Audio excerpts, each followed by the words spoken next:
மீனவர் பிரச்சினைக்கு விரைவில் நிலையானதொரு தீர்வை காணுமாறு இந்திய அரசிடம் ஜீவன் தொண்டமான் கோரிக்கை. அமைச்சு பதவியை பொறுப்பேற்குமாறு கஜேந்திரகுமாருக்கு அமைச்சர் டக்ளஸ் அழைப்பு. இலங்கை போக்குவரத்து சபைக்கு சொந்தமான 700 பேருந்துகளை ஏலமிட தீர்மானம். தமிழ் பாராளுமன்ற உறுப்பினர்கள் புத்திஜீவிகளுடன் இந்திய உயர்ஸ்தானிகர் கலந்துரையாடல். பொருளாதார நெருக்கடியிலும் அரச ஊழியர்களுக்கு 10,000 ரூபாய் கொடுப்பனவு. சமகால தேசிய பிராந்திய சர்வதேச அரசியல் நகர்வுகள் தொடர்பில் தேசிய மக்கள் சக்தியும் ஜனநாயக போராளிகள் கட்சியும் சந்திப்பு. பலாலியில் 500 ஏக்கர் மக்கள் காணி சுவீகரிப்பு உண்மைக்கு புறம்பானது, விக்னேஸ்வரன் தெரிவிப்பு. செம்மலை தொடக்கம் கொக்குலாய் வரை இல்மனைட் அகழ்வதற்கு அனுமதிக்க முடியாது, சார்ல்ஸ் எம்பி எதிர்ப்பு. சஜித்துடன் தேர்தல் ஒப்பந்தம் எதுவுமில்லை, மனோ அறிவிப்பு. தொடர்பான விரிவான செய்திகள்.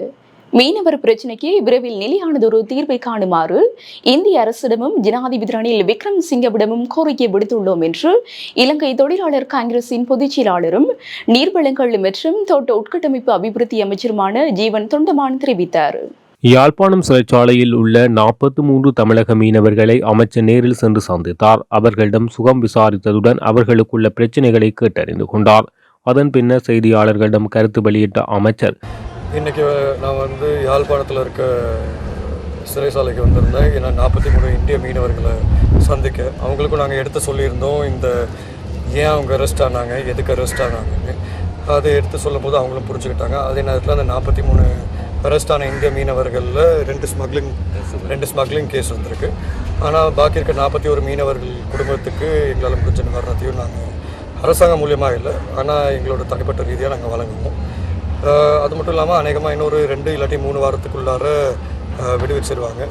ஆனால் இந்த விஷயம் அனைத்து மக்களுக்கும் தெரிய வேண்டிய ஒரு விஷயம். இங்கே இலங்கையில் வடக்கில் இருக்க மீனவர்களும் தமிழர்கள் தான். 30 வருஷம் போரில் பாதிக்கப்பட்டு இன்றைக்கி கஷ்டப்பட்டு ஒரு வருமானத்தை தேடுறதுக்காண்டி மீனவர் தொழிலில் இருக்காங்க. ஆகவே அவங்களுக்கு இருக்கிறது அந்த சிறிய படகு தான் இருக்குது மீன் பிடிக்க. அப்படி இருக்கும்போது தமிழ்நாட்டிலேருந்து வர மீனவர்கள் மீன் பிடிக்கலாம், எந்த விதமான ஆட்சேபனையும் கிடையாது. ஆனால் அதே நேரத்தில் பாட்டம் லைன் ட்ராலர்ஸ் யூஸ் பண்ணி அதிகமான அளவு மீன் பிடிக்கிறதும் அதே மாதிரி வளங்களை சேதப்படுத்துறதுல ஈடுபட்டால் இலங்கை அரசாங்கம் கட்டாயம் நடவடிக்கை எடுக்க தான் செய்யும். ஏன்னா அது சர்வதேச சட்டத்துக்கு முரணாகுது. அது மட்டும் இல்லாமல் நாங்கள் இந்திய அரசாங்கத்துக்கிட்டையும் இந்த கோரிக்கையை விட்டுறோம். அதே மாதிரி ஜனாதிபதி ரணில் விக்ரமசிங்க அவர்கள்கிட்டையும் நாங்கள் இது சம்பந்தமாக பேசுகிறோம். கட்டாயம் இதுக்கு கூடிய சீக்கிரம் ஒரு தீர்மானம் பெற்றுக் கொடுக்கணும்னு கேட்டுக்கிறோம். அதே மாதிரி இந்த சிறைசாலையில் மீனவர்கள் கிட்ட பேசும்போது 43 இந்திய மீனவர்களும் காவல்துறை அவங்கள நல்லபடியாக நடத்துகிறதாகவும் சொல்லியிருந்தாங்க, எந்த விதமான பிரச்சனையும் இல்லாமல். அதே மாதிரி இன்றைக்கி அவங்க குடும்பத்துக்கிட்டையும் பேசுவாங்க. ஆகவே எங்களுக்கு கட்டாயம் நம்பிக்கை இருக்குது, இதுக்கு அடுத்த ஒரு தீர்மானம் பெற்று.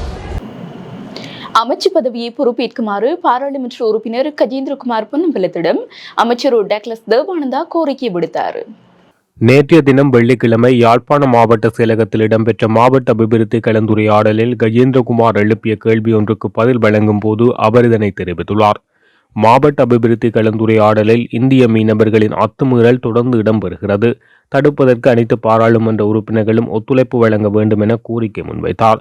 இதன்போது கருத்து தெரிவித்த அபிவிருத்தி ஒருங்கிணைப்பு குழு தலைவர் அமைச்சர் டக்ளஸ் தேவானந்தா, நான் பலமுறை தமிழ் பாராளுமன்ற உறுப்பினர்களிடம் கோரிக்கை முன்வைத்திருக்கிறேன். தமிழ்நாடு சென்று தமிழக தலைவர்களுடன் மீனவர்கள் பிரச்சினை தொடர்பில் பேசுவோம் என அழைப்பு விடுத்தேன். சிலர் அதனை மறுக்கின்றனர் என்றார். இதன்போது குறுக்கிட்ட பாராளுமன்ற உறுப்பினர் கஜேந்திரகுமார், நீங்கள் துறை சார்ந்த அமைச்சராக இருக்கிறீர்கள், உங்களால் பிரச்சினை தீர்க்க முடியாது என்றால் எங்களை ஏன் அழைக்கிறீர்கள் என்றார் குறிப்பிட்டுள்ளார். இதன்போது பதிலளித்த அமைச்சர், இந்த பிரச்சினை இன்று நேற்று ஆரம்பித்ததல்ல, இந்த பிரச்சினை ஒருவர் கையாள முடியாது, ராஜதந்திர ரீதியில் தமிழ் பாராளுமன்ற உறுப்பினர்கள் ஒன்று சேர்ந்து கையாள வேண்டும் என்றார். இதன்போது பதிலளித்த கஜேந்திரகுமார், உங்களால் கையாள முடியாது என்றால் ஏன் அமைச்சராக இருக்கிறீர்கள், பதவியை துறவுங்கள் என்றார். இதன்போது பதிலளித்த அமைச்சர் டக்ளஸ், நான் பதவி விலகுவதால் குறித்த பிரச்சினை தீரப்போவதாக எனக்கு தெரியவில்லை. உங்கள் பாட்டனார் அரசாங்கத்துடன் இணைந்து அமைச்சு பதவியை ஏற்றது போன்று நீங்களும் ஏற்றால் பிரச்சினைகளுக்கு தீர்வு வழங்க முடியும் என நினைக்கிறேன் என குறிப்பிட்டுள்ளார்.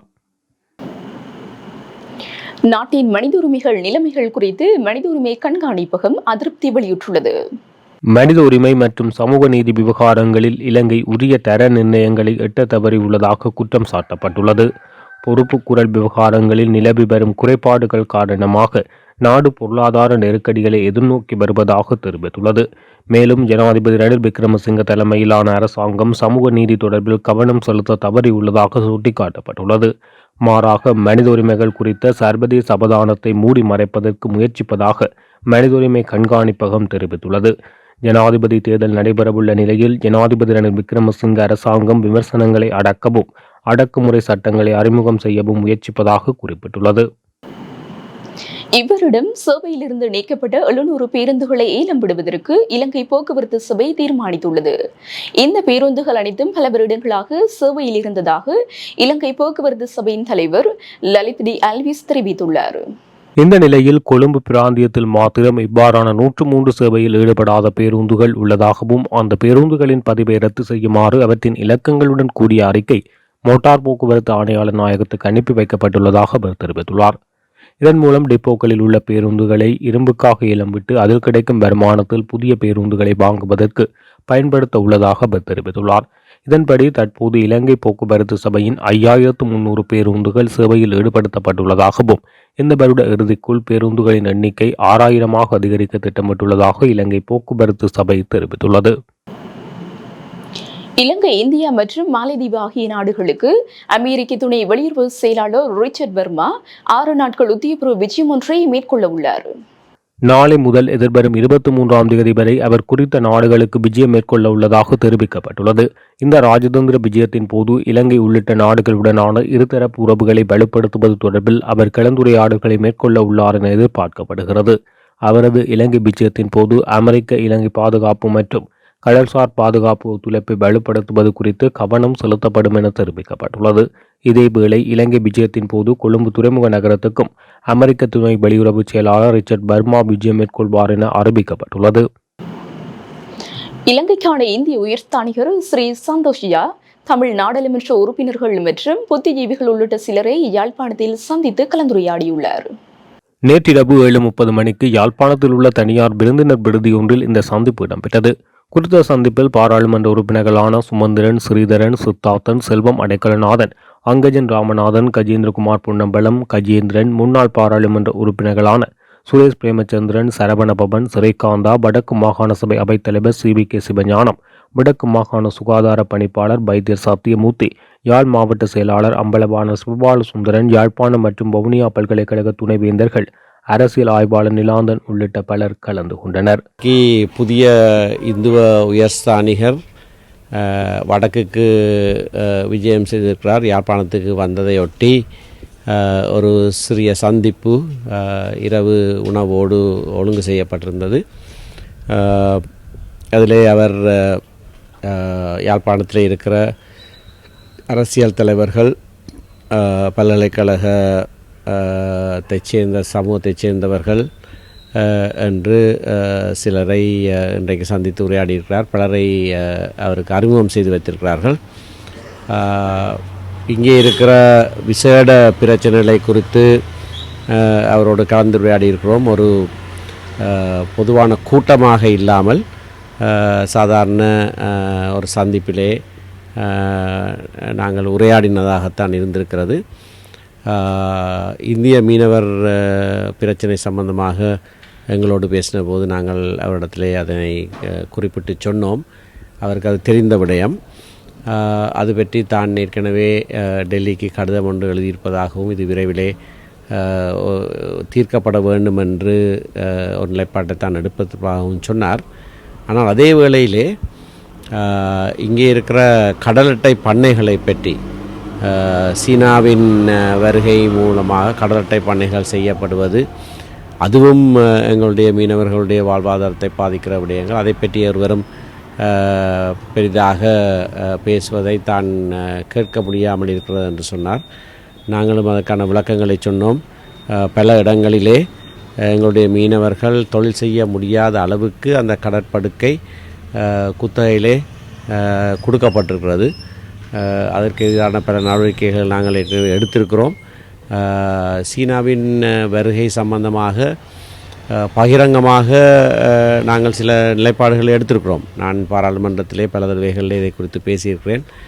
இலங்கை தீவு தென் சீனா கடலிலே இருந்துக்குமாக இருந்தால் சீனாவுடைய பாதுகாப்பை பற்றி நாங்கள் கரிசனையாக இருந்திருப்போம். ஆனால் அது இருப்பது இந்தியாவிலிருந்து 30 கிலோமீட்டர் தூரத்திலே. ஆகையினாலே இந்து சமுத்திரத்திலே இந்தியாவின் பாதுகாப்பு ஒரு நியாயமான கரிசனை.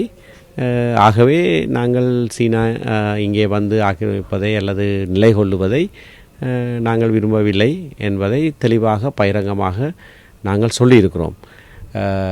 அதையும் அவருக்கு நாங்கள் எடுத்து சொன்னோம். அப்படியாக இந்தியாவோடு எங்களுக்கு ஒரு விசேட உறவு இருக்குமாக இருந்தால் அது இரு தரப்பினரும் அதனை வெளிப்படுத்த வேண்டும் என்கின்ற கருத்தை சொன்னார். நானும் அதற்கு இணங்கி இருக்கிறேன். ஆகையினாலே புதிய தூதுவரோடு நடைபெற்ற இந்த சந்திப்பு மிகவும் ஆரோக்கியமானதாகவும் வெளிப்படைத்தன்மையுடையதாகவும் இருந்திருக்கிறது.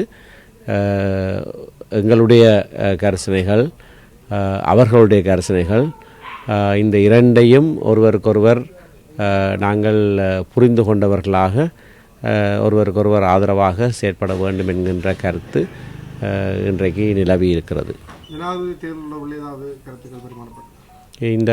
இந்த சந்திப்பில் அதை பற்றி எதுவும் பேசப்படவில்லை. தமிழ் கட்சிகளின் ஒற்றுமை தொடர்பாக வலியுறுத்தப்பட்டதாக கூறப்படுது. அப்படி ஏதாவது எங்களோடு பேசின போது, எங்களுடைய மேசையிலிருந்து பேசின போது அதை பற்றி பேசப்படவில்லை. வளமை போல அப்படி கதைக்கிறதுக்கான வாய்ப்புகள் இந்த முறை வந்து பெருசாக இருக்கே இல்லை. கூட ஒரு என்ன சொல்கிறது, சம்பிரதாயபூர்வமான அவருடைய விஜயத்துக்கு வந்து இங்கே இருக்கக்கூடிய பாராளுமன்ற உறுப்பினர்கள், சிவில் சமூக தலைவர்கள் எல்லாரையும் சந்திக்கிறதுக்குரிய ஒரு ஏற்பாடாகத்தான் இது இருந்தது. தூதுவர் அவரை நாங்கள் ஏற்கனவே கட்சிகள் கட்சி தலைவர்களான கோணத்தில் ஏற்கனவே கொழும்பில் வச்சு நாங்கள் 2 கிழமைக்கு முன்பதாக நடைபெற்ற கூட்டத்தில் வந்து நாங்கள் இந்த விஷயங்களை ஏற்கனவே பதிவு செய்திருக்கிறோம். தமிழ் தேசிய மக்கள் முன்னணி தொடர்பாக வந்து எங்களுடைய பார்வை நாங்கள் தொடர்ச்சியாக வந்து இந்திய தூதுவருக்கும் தூதரகத்துக்கும் நாங்கள் சொல்லி கொண்டு தான் வாரோம். அப்போ இந்த ஏற்பாட்டு ஊடாகத்தான் எங்களுடைய கருத்து போய் சேரணும் இல்லை. ஆனால் பொதுவாக சொன்னால்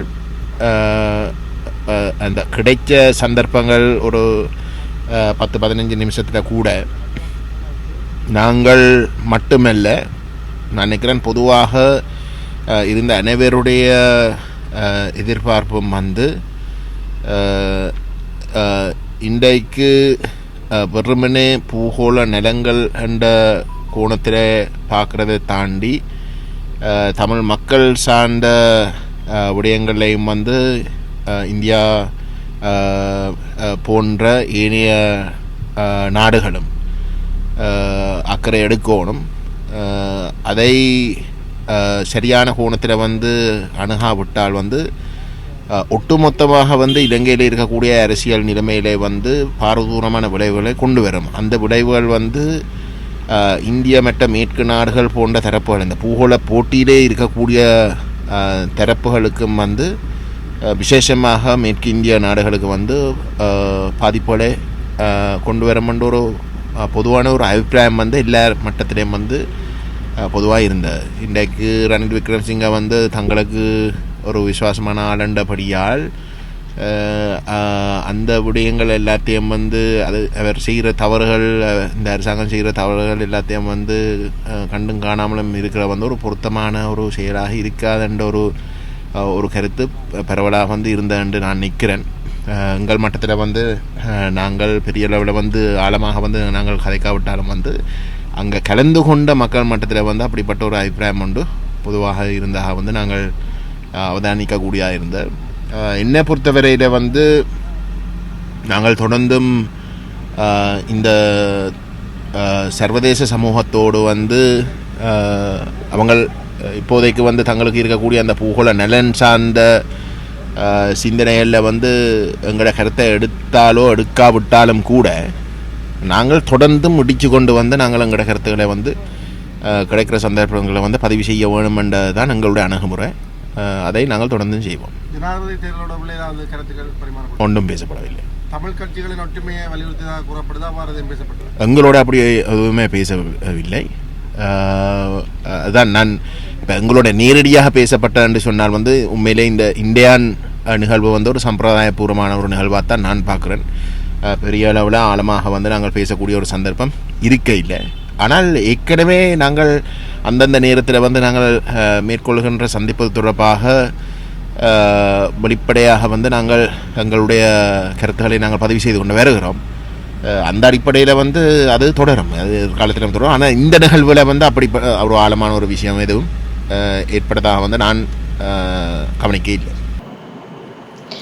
சமகால தேசிய பிராந்திய சர்வதேச அரசியல் நகர்வுகள் தொடர்பில் தேசிய மக்கள் சக்தியினருக்கும் ஜனநாயக போராளிகள் கட்சியினருக்குமான சந்திப்பு நேற்று காலை 10 மணியளவில் யாழ்ப்பாணம் தேசிய மக்கள் சக்தியின் அலுவலகத்தில் இடம்பெற்றது. தேசிய மக்கள் சக்தியினருக்கும் ஜனநாயக போராளிகள் கட்சியினருக்குமான சந்திப்பு நேற்று காலை 10 மணியளவில் யாழ்ப்பாணம் தேசிய மக்கள் சக்தியின் அலுவலகத்தில் இடம்பெற்றது. தேசிய மக்கள் சக்தியின் வடமாகாண அமைப்பாளர் ராமலிங்கம் சந்திரசேகரன் அவர்களும் யாழ் இணைப்பாளர் இளம்குமரன் அவர்களும் ஜனநாயக போராளிகள் கட்சி சார்பில் தலைவர் சி வேந்தன் மற்றும் கட்சி உறுப்பினர்கள் கலந்து கொண்டனர். சமகால தேசிய பிராந்திய சர்வதேச அரசியல் நகர்வுகள் தொடர்பில் கலந்துரையாடப்பட்டது. குறிப்பாக இலங்கையில் தமிழ் மக்கள் தற்போது அனுபவித்து வரும் அத்துமீறிய நில ஆக்கிரமிப்பு, எல்லை தாண்டிய மீன்பிடி, தமிழர் நில கடல் வளங்கள், அந்தந்த பிரதேச மக்களின் எதிர்ப்பினையும் தாண்டி வெளிநாட்டு நிறுவனங்களுக்கு விற்கப்படுதல் போன்ற விடயங்களில் தேசிய மக்கள் சக்தியினர் பாராளுமன்றத்துக்குள்ளும் வெளியிலும் குரல் கொடுக்க வேண்டும் என எம்மால் கூறப்பட்டது. வருகின்ற ஜனாதிபதி தேர்தல் தொடர்பிலும் இலங்கையில் புரையோடி போயிருக்கும் இனப்பிரச்சினைக்கு தேசிய மக்கள் சக்தியினர் முன்வைக்கப் போகும் தீர்வு திட்டம் தொடர்பிலும் விரிவாக கலந்துரையாடப்பட்டது.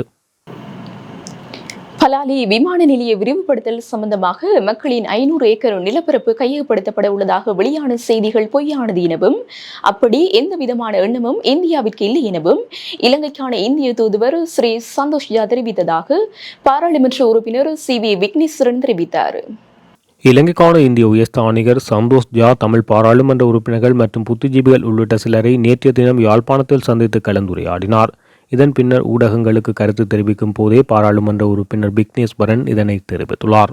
இந்தியாவையும் இலங்கையையும் இந்த பாலம் அமைத்து அதற்கூடாக இணைப்பை ஏற்படுத்துவது சம்பந்தமாக இன்று நேற்று சென்று மன்னாரிலே பேசிட்டு வந்திருக்கின்றார். அதில் இடத்தையும் போய் பார்த்துட்டு வந்திருக்கின்றார்.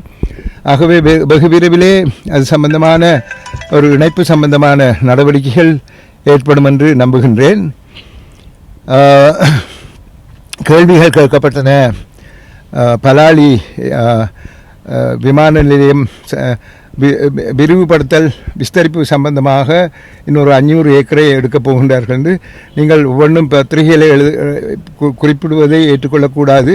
அப்படி எந்த விதமான ஒரு எண்ணமும் எங்களுக்கு இல்லை, நாங்கள் கேட்கவும் இல்லை என்று கூறியிருந்தார். முன்னர் இருந்த ஒரு ஸ்தானிகர் எனக்கு கூறியதையும் நான் குறிப்பிட்டேன். என்றால் தற்போது இருக்கும் இடமே காணும், இதற்கு மேலதிகமாக தேவையில்லை என்று அவர்கள் அப்பொழுதே கூறியிருந்தார்கள். ஆகவே இப்பொழுது இந்த 500 ஏக்கர் தேவையை இருப்பதாக பத்திரிகைகளிலே குறிப்பிடுவது ஒரு பேரதிர்ச்சியாக இருக்கின்றது எங்கள் எல்லோருக்கும். அவரும் அதனை இல்லை என்றுதான் கூறியிருந்தார்.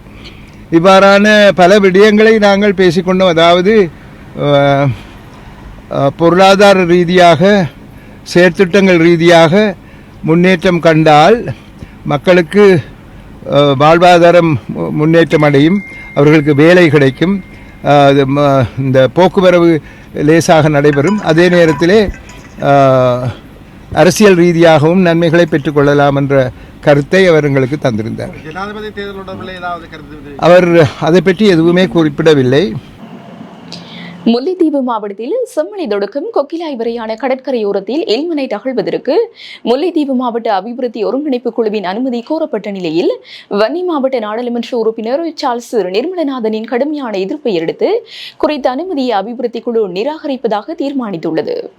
முல்லைத்தீவு மாவட்ட அபிவிருத்தி ஒருங்கிணைப்பு குழு கூட்டம் வெள்ளிக்கிழமை இடம்பெற்ற போது குறித்த எல்மனைட் அகழ்வுக்கான அனுமதி கோரப்பட்டது. இந்த நிலையில் குறித்த அனுமதி இவ்வாறு நிராகரிக்கப்பட்டது.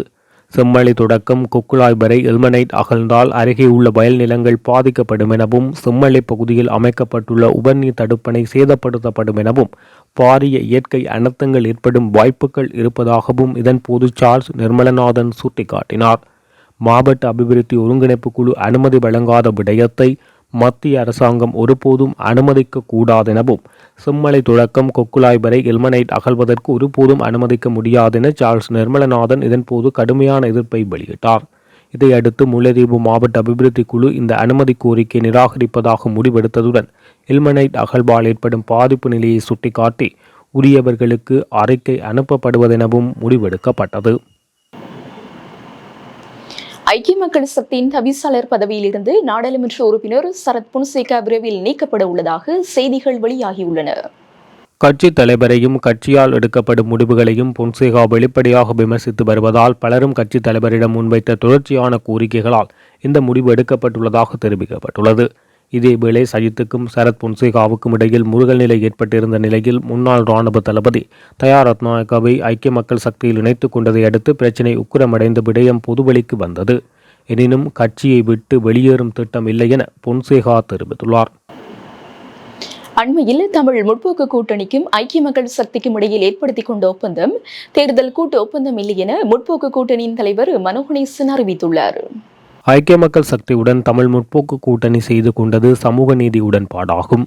இது தேர்தல் ஒப்பந்தமல்ல என்கிறார் தமிழ் முற்போக்கு கூட்டணியின் தலைவர் மனோ கணேசன். நாட்கூலி தொழிலாளர் என்ற தாழ்நிலை நிலையிலிருந்து பெருந்தோட்ட மக்களை நில உரிமை கொண்ட தொழில் முனைவராக மாற்றுவோம் என ஐக்கிய மக்கள் சக்தியின் தலைவர் சஜித் பிரேமதாசா மீண்டும் ஒருமுறை பகிரங்கமாக கூறி எம்முடன் உடன்பாட்டில் கையெழுத்திட்டுள்ளார். இது எமது கட்சியினுடைய தூரநோக்கு சிந்தனையாகும். ஐக்கிய மக்கள் சக்தி அரசு உருவாகுமானால் அப்போது எமது மக்கள் தொடர்பாக முன்னெடுக்கக்கூடிய நல உரிமை திட்டங்கள் என்ன என்பது பற்றி எழுத்து மூலமாக உள்ள சமூக நீதி உடன்பாடு இதுவாகும். இது தேர்தல் ஒப்பந்தம் அல்ல. தேர்தல் ஒப்பந்தம் தேர்தல் வரும்போது வரும்.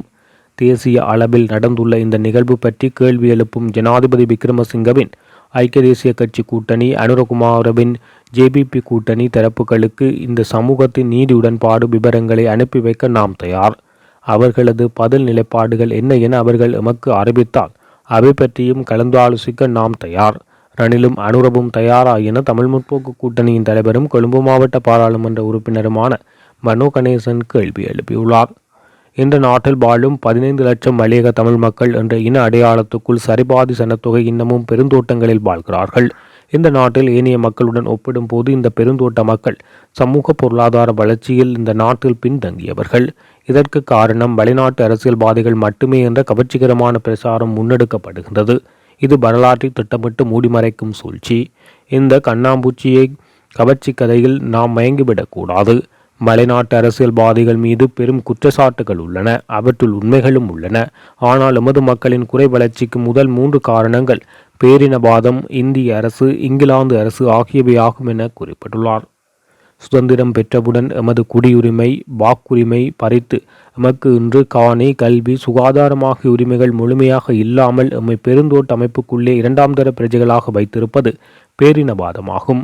எம்மை கேட்காமலே எம்மில் பெரும்பான்மையானோரை நாடு கடத்தி எம்மை அரசியல் ரீதியாக பலவீனப்படுத்தியது இந்திய அரசாகும்.